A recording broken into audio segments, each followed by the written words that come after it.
Alam mo ba na may ospital sa Subic Bay na patuloy pa ring nag-ooperate kahit nagsara na ito 30 years ago?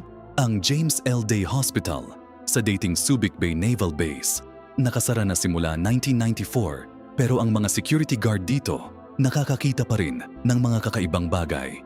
Sa mga CCTV footage, makikita mo ang mga operating room na walang tao pero biglang mag-o-on ang mga surgical lights.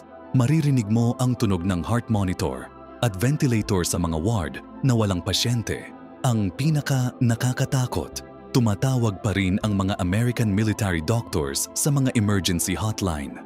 Humihingi sila ng surgical supplies para sa mga pasyenteng dating sundalo. Pero patay na ang mga doktor na ito. May mga bagong emergency responder na nagsasabi na tinuturuan pa rin sila ng mga phantom doctors kung paano mag-operate. Sa radio, maririnig mo ang mga boses ng mga doktor na namatay na pero patuloy pa ring tumutulong sa mga pasyente. Hanggang ngayon, patuloy pa ring tumutugtog ang mga heart monitor sa gabi. Patuloy pa ring nag-o-operate ang mga multo sa Subic Bay Hospital.